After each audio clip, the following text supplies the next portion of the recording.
I think the garden brings that kind of place to just escape, to go and sit and reflect. They can lay in the sun, hear the leaves rustling and feel part of the world. Seeing the plants, the movement, is such a contrast to being in the hospital.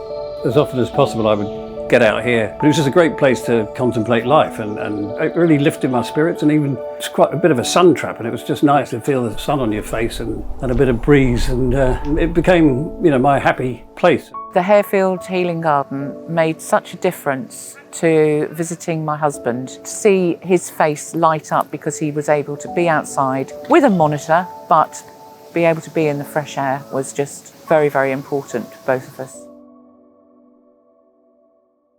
So the reason that Catherine and I founded the garden was because we both had relatives who'd been treated at Harefield Hospital. My son had a heart transplant here over 10 years ago now, and at the time there was nowhere to sit outside. And I could see the effect when I finally did manage to get him outside. I could see the effect that nature had on him. When we lost Dad, my thought was to the nurse who had been looking after him that day, was visibly crushed by the loss of her patient.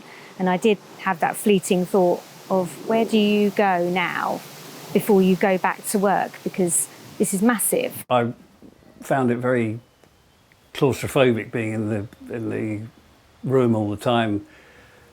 The corridors, everything was kind of hot, which it always is, but you feel it closing in on you. And I was able to get out to the garden, and I encouraged other people to come out and sit with me. And as far as the staff, who were largely unaware of the garden, they started coming out as well and saying, this is a nice spot. It was Mark's birthday, and me and a very old friend of mine, she came up with me with a little birthday cake, and another friend of ours was there as well. The four of us just sat out here, sang happy birthday. You could just see it in Mark's face. It just lifted him, being out of the room, being outside and being with people who he really cares about, and mentally beneficial, massively beneficial to him and to us. Everybody always thinks that a garden is done when it's finished, and a garden of course is never finished. So every year we need more plants, we need compost, we need tools need replacing. So every donation, whatever size, is a huge help to us. For a patient to have that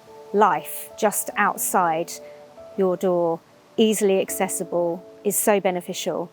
The garden means to me, I think I possibly owe my life, and that's not too strong a thing to say, to the garden. It really helped me so much.